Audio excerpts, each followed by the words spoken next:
வணக்கம்.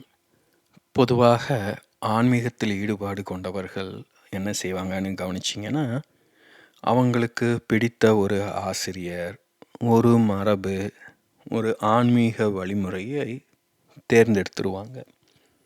பிறகு அதில் தீவிரமாக ஈடுபட தொடங்குவாங்க. உதாரணத்துக்கு ஒருத்தருக்கு அத்வைதத்தில் ஈடுபாடு இருக்குன்னா, அத்வைதத்தில் என்னென்ன நூல்களை வாசிக்கணும் அப்படின்னு ஒரு திட்டம் போடுவார், தயார் செய்து கொள்வார். அதையெல்லாம் யாராவது ஒருத்தர் சொன்னால் தான் நம்மளுக்கு தெரியும். அதன் அடிப்படையில் ஒரு ஆசிரியரை கண்டுபிடிப்பார். அப்புறம் வெவ்வேறு ஆசிரியர்களை தேடி பார்க்கும்போது நம்மளுக்கு தெரியும், ஒவ்வொருவரும் விளக்குவது வெவ்வேறு விதங்களில் இருக்கும். ஒருவர் வளவலான்னு பேசுவார், ஒருவர் கொலகொலான்னு பேசுவார், ஒருவர் சுற்றி வளைச்சி பேசுவார், ஒருவர் நிறைய காமெடிகள் சொல்லுவார், ஒருவர் ரொம்ப சீரியஸாக பேசுவார். இதன் அடிப்படையில் நமக்கு ஏதோ ஒன்று உகந்ததாக இருக்கும், அதை தேர்ந்தெடுத்துக்குவோம். அப்புறம் வாழ்நாள் முழுக்க அந்த ஆசிரியரை கேட்டுக்கிட்டு அந்த வழிமுறையை ஃபாலோ பண்ணிக்கிட்டே இருப்போம். இப்படி தான் நம்ம காலங்காலமாக வாழ்ந்துக்கிட்டு இருக்கோம் இல்லையா? அடிப்படையாக பார்த்தீங்க அப்படின்னா, நம்முடைய ஆன்மீக வழிமுறைங்கிறது பெரும்பாலும் ஏதாவது ஒரு மதத்தின் அடிப்படையில் தான் இருக்கும். அதுவும் நமக்கு என்ன அறிமுகம் ஆகி இருக்குது, நமக்கு ஏற்கனவே எது தெரியுமோ அதன் அடிப்படையில் தான் இருக்கும். பெரும்பாலும் பார்த்திங்கன்னா, இந்தியர்கள் இந்திய மரபை தவிர வேறு எந்த ஆன்மீக வழிமுறையும் அவங்க கடைப்பிடிக்க மாட்டாங்க. ஏன்னா வேறு எதுவும் தெரியாது, தெரிந்து கொள்வதில் அவங்களுக்கு ஆர்வமும் இருக்காது. அப்புறம் இந்திய மரபில் இருக்கும் வழிமுறைகளை கடைப்பிடிச்சா அவங்க அடையாளத்தையும் அவங்க பேண முடியும். ஏன்னா அவங்களுக்கு ஒரு சாதி ரீதியாக, ஒரு சமூக ரீதியாக ஏற்கனவே ஒரு அடையாளம் இருக்கும். இப்போது புதிய ஒரு ஆன்மீக வழிமுறையை கடைப்பிடித்தோம், கற்றுக்கொண்டோம் அப்படின்னா நம்ம பலவற்றை மாற்றிக்கொள்ள வேண்டியது இருக்கும். அது பெரிய சிக்கல். ஏன்னா பலரும் ஆன்மீகத்தை நாடுவது ஞானத்துக்காகவோ, தெளிவுக்காகவோ, புரிதலுக்காகவோ இல்லை, ஒரு சமூக அடையாளம், அந்தஸ்துக்காகவும் கூட. சினிமாவில் ஈடுபடுவனை காட்டிலும் ஆன்மீகத்தில் ஈடுபாடு கொண்டவன் மேலானவன், உயர்ந்தவன் அப்படிங்கிற புரிதல் இருக்குது. அதன் அடிப்படையில் தான் நிறைய பேர் பார்த்திங்கன்னா, வார இறுதியாச்சுன்னா சினிமா பார்ப்பது, கிரிக்கெட் மேட்ச் பார்ப்பது, சீட்டு விளையாடுவது, இதற்கு பதிலாக ஆன்மீக வகுப்புகளுக்கு செல்வார்கள். இதில் தவறு ஒன்றும் கிடையாது. அதே சமயம் அதெல்லாம் செய்வதனாலேயே அவங்க புனிதமானவர்கள், உன்னதமானவர்களும் கிடையாது. இப்போ நம்ம அதிலேருந்து என்ன கற்றுக்கொள்கிறோங்கிறது தான் முக்கியம். கொஞ்சம் யோசிச்சு பாருங்கள்.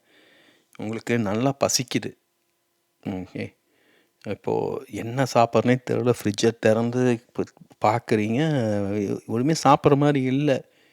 ஒரே பாத்திரத்தை மட்டும் திறக்கிறீங்க, நல்லா வாசமாக இருக்குது, என்னன்னு தெரியலை, ஆனால் பசி தாங்க முடியல. என்ன பண்ணுவீங்க? எடுத்து சாப்பிட ஆரம்பிச்சிருவீங்க இல்லையா? அது யார் செஞ்சது, எப்போ செஞ்சது, எதுக்கு செஞ்சது, யார் கொண்டு வந்து வச்சா, எவ்வளவு கொண்டு வந்து வச்சாங்க, எல்லாம் யோசிச்சுட்ருப்போமா? நம்ம பசி வந்தால் பத்தும் பறந்து போகும்னு சொல்லுவாங்க இல்லையா? நம்ம பசி இல்லைன்னா எல்லாம் வேணால் ஆராய்ச்சி பண்ணிகிட்டு இருக்கலாம். என்ன சாப்பிடலாம், எப்போ சாப்பிடலாம், எங்கே போய் சாப்பிட்லாம், எல்லாத்தையும் யோசிச்சுக்கிட்டு இருக்கலாம். பசி இருந்ததுன்னா எதையும் செய்ய மாட்டோம். இப்போ ஆன்மீக தேடல்ங்கிறது அப்படி ஒரு பசியாக இருக்கணும். மாறாக ருசிக்காக சாப்பிட முயன்றோம்னா எந்த ஹோட்டலில் சாப்பிட்லாம், என்ன சாப்பிட்லான்னு மெனுவை பார்த்து, விலையை பார்த்து முடிவு பண்ணுவது போல தான் நம்ம ஆன்மீகத்தையும் தேடிட்டுருப்போம். நம்ம பலரும் ஆன்மீகத்தை அப்படி தான் அணுகிறோம். அது ஒரு குருவோ, ஒரு வழிகாட்டியோ, சரிப்பா நீ நல்ல பக்குவ நிலையை அடைஞ்சிட்ட, வேலையை விட்டுட்டு, குடும்பத்தை விட்டுட்டு நாளைக்கு என் கூட இரு, நாளையிலிருந்து நீ என்னுடைய முதன்மையான சீடன் அப்படின்னு சொல்லிட்டா உடனே சரின்னு கேட்டுருவோமா? ஏன்னா நம்மளுக்குன்னு ஒரு வாழ்க்கை இருக்கும், நம்மளுக்குன்னு சில எதிர்பார்ப்புகள் இருக்கும். அதை அனுசரித்து போகும் வரைக்கும் தான் அவர் நம்முடைய ஆசிரியர், குரு.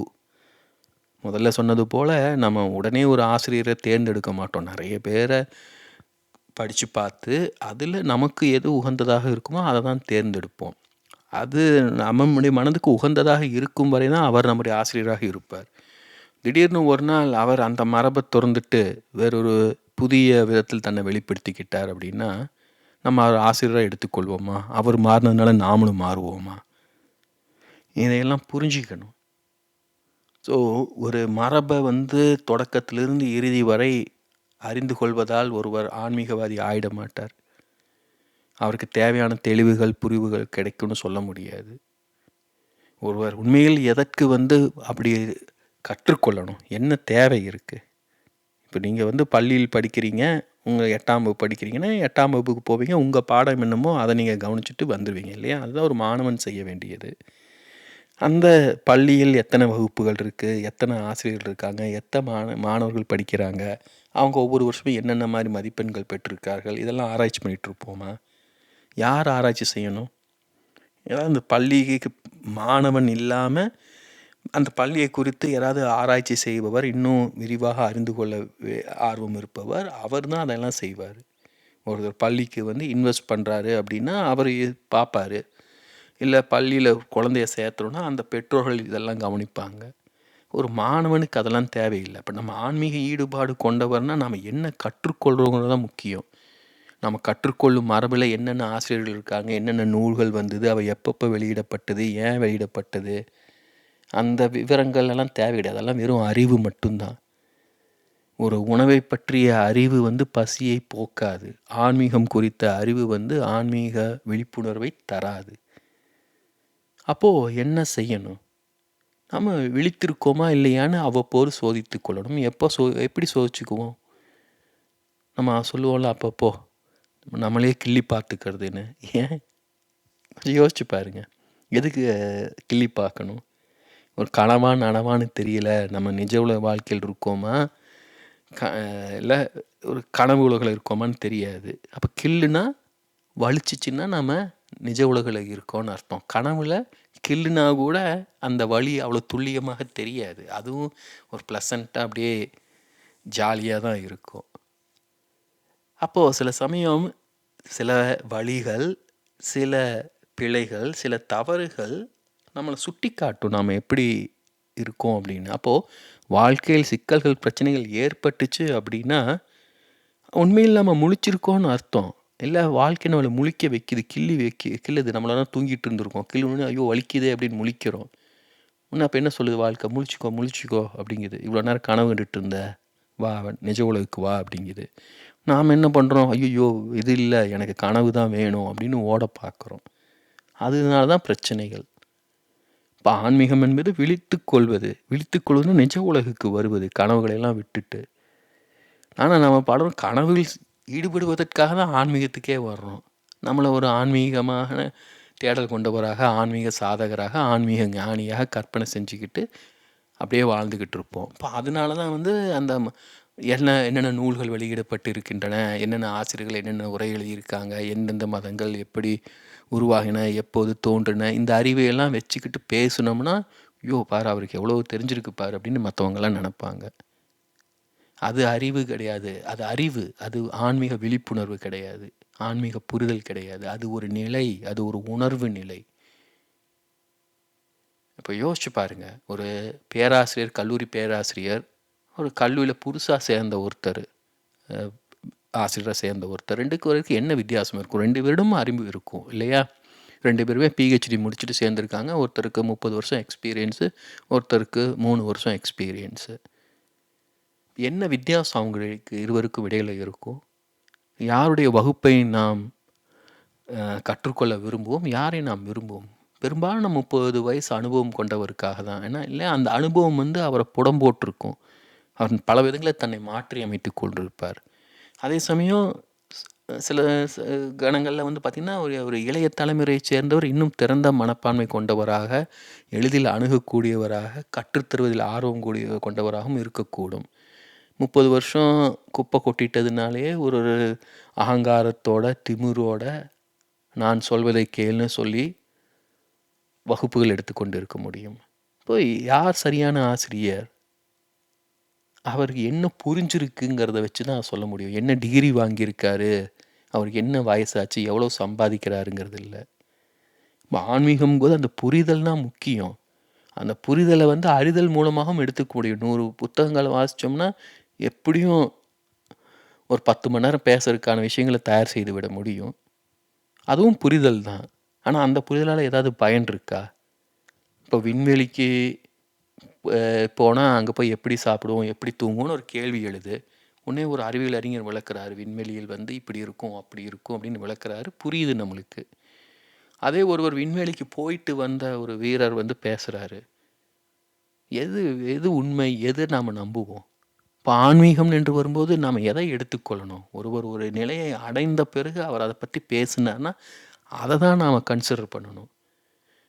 ஒருவர் புத்தகங்களை வாசித்து புரிஞ்சுக்கிட்டு அறிவுபூர்வமாக பேசுறதுக்கு வந்து எந்த பயனும் கிடையாது ஆன்மீக கோணத்தில். அவர் ஆசிரியராக தன்னை வெளிப்படுத்தி கொள்ளலாம், அவருக்குன்னு ஒரு கூட்டம் இருக்கலாம், அதெல்லாம் தவறு கிடையாது. இன்னும் பலருக்கு வந்து பார்த்திங்கன்னா அந்த மாதிரி ஆசிரியர்களை பிடிக்கும். ஏன்னா அது ஒரு ஸ்ட்ரக்சர் இருக்கும். இந்து மரபு அப்படின்னா இந்த இந்த இதெல்லாம் இருக்குது, இதெல்லாம் இருக்குது, இந்த புத்தகங்கள்லாம் இருக்குது அப்படின்னு கொடுக்கும்போது நமக்கு ஒரு ஸ்ட்ரக்சர் கிடைக்கிது. உடனே நம்ம மகிழ்கிறோம். ஏன்னா அந்த அந்த ஸ்ட்ரக்சரே ஒரு தெளிவை தர்ற போல் நம்மளுக்கு தோணுது. ஆனால் அதெல்லாம் ரொம்ப சாதாரணமான விஷயம். உண்மையான விஷயம் என்னென்னா அந்த நுட்பங்களை கவனித்து கொள்வதான். அந்த புத்தகங்களின் பெயர், வெவ்வேறு மரபுகளின் பெயர் இதையெல்லாம் தெரிஞ்சு கொண்டதுனால நாமளும் பேசலாம், பார்த்தியா எனக்கு இது தெரியும்ன்ட்டு. அதனால் விழிப்புணர்வுலாம் வராது. ஒரு சமையல் செய்வதற்கு என்னென்ன பொருட்கள் வேணும்னு தெரிஞ்சுக்கிறதுனால நம்ம சமையல்காரன் ஆகிட முடியாது. அதை சமைச்சு பரிமாறி வெவ்வேறு விதமாக அதை அனுபவத்தின் மூலமாக செறிவுபடுத்தி மேம்படுத்தும் போது தான் நம்ம அறியாமல் ஒரு நாள் சமையல்காரராக மாறி இருப்போம். ஆன்மீகமும் அப்படித்தான். அப்போது இந்த உரை சொல் என்பது வந்து பார்த்தீங்க அப்படின்னா, இதை வச்சு நீங்கள் பெருசாக கற்றுக்க முடியாது. 2, 3 வரிகளுக்கு மேலே நான் பெருசாக எதையும் சொல்வது கிடையாது. அப்போ அதுலேருந்து என்ன கற்றுக்கலாம்? நீங்கள் கற்றுக்கொண்டதை அறை வைத்து சோதித்து பார்த்து கொள்ளலாம். இதை ஒரு உரைகள் போல் நீங்கள் கருதலாம். இப்போ பொண்ணை தங்கத்தை விற்க போனோம்னா அதை தேய்ச்சி பார்த்து உண்மையான தங்கமா இல்லையான்னு கண்டுபிடிக்கிறாங்க இல்லையா? அதை போல் நம்முடைய புரிதல் உண்மையா இல்லையான்னு இந்த தொடரில் நான் குறிப்பிடும் இந்த வார்த்தைகளை கொண்டு நீங்கள் அறிந்து கொள்ளலாம். சில நூல்கள் தாவோ த ஜிங், தீர்க்கதரிசி போன்ற நூல்கள் முழுக்க முழுக்க ஒரே சொற்கள் தான். அதில் இருக்கிற ஒவ்வொரு லைனையும் நம்ம அண்டர்லைன் பண்ணி ஆழமாக உள்வாங்கிக் கொள்ள முடியும். ஆனால் அதனாலேயும் நம்மளுக்கு பயன் கிடையாது. யோசிச்சு பாருங்கள், நம்ம சாப்பிட்டு முடிச்சுட்டு ஒரு இனிப்பு சாப்பிட்டா தான் திருப்தியாக இருக்கும். இனிப்பையே சாப்பாடாக சாப்பிட முடியுமா? இப்போ அதை போல் தான் இந்த ஒரே சொற்கள்ங்கிறதும். நீங்கள் எந்த பகுதியை வேண்டுமெனாலும் எடுத்துக்கிட்டு அதில் இருக்கும் அந்த சொற்களை நீங்கள் கவனித்து பார்க்கலாம். அது புரியும், புரியாமல் போகும், குழப்பம், தெளிவாக இருக்கும், எது வேணுமெனாலும் இருக்கலாம். அது நீங்கள் என்ன உணர்றீங்களோ, என்ன புரிந்து கொள்கிறீங்களோ அதுதான் உங்களுடைய உணர்வு. அதை புரிஞ்சுக்கிட்டிங்கன்னா நீங்கள் ஆன்மீகமான ஒரு விழிப்புணர்வு நிலையில் இருக்கீங்கன்னா மகிழ்ச்சி. இல்லை அப்படின்னு நினச்சிங்கன்னா சரி, அட்லீஸ்ட் தெரியுதில்ல நம்ம விழிப்புணர்வு நிலையை அடையலைன்ட்டு, அவ்வளவுதான். உண்மையில் நூல்களின் பயன் அதை தான். நூல்கள் வந்து நம்ம கற்றுக்கொண்டதை நம்ம புரிஞ்சு கொண்டதை பரிசோதித்து கொள்வதற்கு தான் உதவணும். நூல்களை வாசிப்பதனாலேயே ஒருவனுக்கு எல்லாம் தெரிஞ்சிருச்சு அப்படின்னா அது பெரும் தவறு. இன்று சிக்கலே அதுதான். அறிவை நாம் ஞானம் என்று கருதி கொண்டிருக்கோம். ஏன்னா எளிதில் எல்லாரும் எதை வேண்டுமானாலும் வாசித்து விட முடியும். இப்போ செயற்கை நுண்ணறிவு வேறு வந்துருச்சு. ஒரு கேள்வி கேட்டால் நம்மளுக்கு பிடித்த விதத்தில் அது எல்லாவற்றையும் கொண்டு தருது. இப்போ அதெல்லாம் வெறும் அறிவு, வெறும் அறிதல் மட்டுமே. அப்போ இந்த அறிதல் அறிந்து கொண்டே இருக்கும்போது கொஞ்சம் கொஞ்சமாக புரிய தொடங்கும். அந்த புரிதல் ரொம்ப சுவாரஸ்யமாக இருக்கும். நம்ம வாசித்த நூல்கள் தவறு, நம்ம வாழ்ந்த வாழ்க்கை தவறு, இப்படி கூட புரிதல்கள் நிகழும். புரிதல் உடனே இந்த புத்தகத்தை வாசித்த உடனே அந்த புத்தகத்தில் என்ன சொல்லியிருக்காங்கன்னு புரிஞ்சுக்கிறது மட்டும் இல்லை, இந்த புத்தகத்தையே வாசிச்சிருக்கக்கூடாது அப்படின்னு புரிந்து கொள்வதும் ஒரு விதமான புரிதல் தான். ஸோ நாம் என்ன புரிஞ்சுக்கிட்டோம், எப்படி புரிஞ்சுக்கிட்டோம், அதிலிருந்து என்ன உணர்ந்துக்கோங்கிறது ஒவ்வொரு தனி மனிதருக்குமானது. அதன் அடிப்படையில் ஒரு எளிய வரிகள், ஆனால் முக்கியமான வரிகள். பார், ஆனால் அதை பார்க்க முடியாது. கேள், ஆனால் அதை கேட்க முடியாது. தொடு, ஆனால் அதை பிடிக்க முடியாது. தாவோ த ஜிங்கில் வரும் வரிகள் தான். கொஞ்சம் பொறுமையாக கேளுங்க. பார், ஆனால் அதை பார்க்க முடியாது. கேள், ஆனால் அதை கேட்க முடியாது. தொடு, ஆனால் அதை பிடிக்க முடியாது. அது என்னது? கொஞ்சம் கவனித்து பார்த்தா இது அத்வைதத்தின் சாரத்தில் இருக்கிற மாதிரி தோணலாம். இதை பௌத்தம் முன்வைக்கும் சூனியத்தோடவும் ஒப்பிடலாம். தாவோயிசம் சொல்லும் தாவோவிடமும் ஒப்பிடலாம். ஷாமனிசம் சொல்லும் ஸ்பிரிட்டோடையும் ஒப்பிடலாம். அதை பார்க்க முயற்சிக்கலாம், பார்க்க முடியாது. ஸ்பிரிட்டை பார்க்க முடியாது, தாவோவை பார்க்க முடியாது, வெறுமையை பார்க்க முடியாது, சூனியத்தை பார்க்க முடியாது, பிரம்மத்தை ஆன்மாவை பார்க்க முடியாது, கேட்கவும் முடியாது, தொடவும் முடியாது. அப்போ என்ன தான் பண்ண முடியும்? அதை உணர முடியும். ஆனால் அதுவும் முடியாதுன்னு தான் சொல்லணும். பிரம்மத்தை உணர முடியாது, சூனியத்தை உணர முடியுமா? உணரணும்னா ஐம்புலன்கள் செயல்படணும், மூளை வேண்டும். ஐம்புலன்கள் செயல்படணும்னா ஐம்புலன்களை கடந்த ஒன்று இருக்கணும். ஐம்புலன்களாக இல்லாத ஒன்று இருந்தால் தான் அதைத்தான் அந்த ஐம்புலன்களால் உணர முடியும். கண்ணால் கண்ணை பார்க்க முடியாது, காதால் காதை கேட்க முடியாது, நாவால் நாவை ருசிக்க முடியாது. நாவால் இல்லாத ஒன்றை தான் ருசிக்க முடியும், கண்ணால் கண் இல்லாத ஒன்றை தான் பார்க்க முடியும். அப்போது நம்மால் நாம் இல்லாத ஒன்றை தான் உணர முடியும், அறிந்து கொள்ள முடியும், புரிந்து கொள்ள முடியும். நாம் அறிந்து கொள்ளும் எல்லாமே ஒரு விதத்தில் தேவையற்றது. அதனால தான் அறிவு என்பது அனாவசியம்னு சொல்கிறேன். ஆனால் அந்த அறிவு அது எப்படின்னா ஒரு கரும்பு போல் அது அப்படியே இருக்குது, நம்ம கடித்து திங்கிறோம். அப்போது என்ன நடக்குது? அந்த நிகழ்வின் மூலமாக நம்ம சாரை உறிஞ்சிட்டு சக்கையை துப்புறோம். சக்கை தான் அறிவு. நம்ம தேவையானதை கிரகித்து கொண்டோம். அந்த கிரகித்து கொண்டது தான் புரிதல். அப்புறம் ஒரு 1/2 மணி நேரம் சாப்பிட்டோன்னே திருப்தியாக உணர்றோம், அப்பா நல்லா கரும்பு சாப்பிட்டாச்சு போதும். உணர்தல் அவ்வளவுதான். வாழ்க்கை என்பதே அவ்வளவுதான். கரும்பு தின்ன கூலியான்னு கேட்பாங்க இல்லையா? கொஞ்சம் யோசிச்சு பாருங்க, எவ்வளோ ஜாலியான விஷயம். வாழ்க்கையும் அப்படி தானே. வாழ்க்கையை வாழ்வதற்கு கூலி வேணுமா என்ன? வாழ்க்கை அவ்வளோ ரம்மியமானது, மகிழ்ச்சிகரமானது. நம்மால் அதை புரிந்து கொள்ள முடியலை. ஏன்னா நாம் யாருன்னு நம்மளுக்கு தெரியலை. தேவையற்ற அறிவை தேடி வாழ்க்கையை வீணடிச்சுக்கிட்டு இருக்கோம். தேவையில்லாதவற்றை சுமந்துக்கிட்டு எனர்ஜியை வேஸ்ட் பண்ணிக்கிட்டு இருக்கோம். இது ரொம்பவும் அழகான வரிகள், எளிமையான வரிகள். அதுதான் வாழ்க்கை.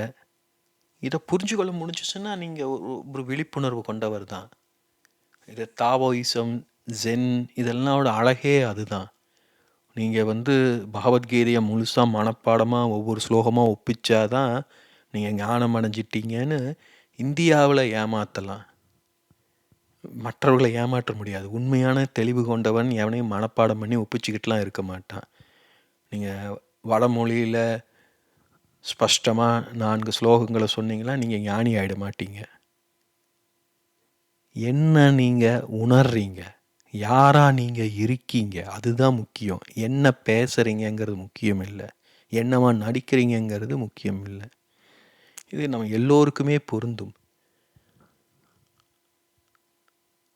கவனிச்சுக்கிட்டே இருக்கணும். வேறு காணொலிகளில் விரிவாக விளக்கியிருக்கேன். நாம் ஏதாவது ஈர்க்கப்படும் போது, நாம் எதையாவது ஈர்க்கும்போது நம்ம அறியாமல் நம்முடைய மையத்திலிருந்து நாம் விலகத் தொடங்குவோம். அப்போ அதை கவனிச்சுக்கிட்டே இருக்கணும். எதையும் நம்ம நோக்கி ஈர்க்கக்கூடாது, நாமும் எதனாலும் ஈர்க்கப்படக்கூடாது. நம்ம அதை கவனிச்சுக்கிட்டே இருக்கணும். வாழ்க்கை என்பதே அதுதான். வாழ்க்கை என்பது வாழ்ந்து கொண்டே இருப்பது, வாழ்க்கையை அவதானித்து கொண்டே இருப்பது.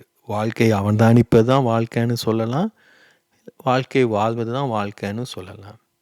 எப்படி வாழ்ந்தாலும் நம்முடைய வாழ்க்கையை நாம் மட்டும்தான் வாழ முடியும். மொத்தத்தில் நம் வாழ்க்கை நம் தேர்வு, நம் வாழ்க்கை நம் பொறுப்பு.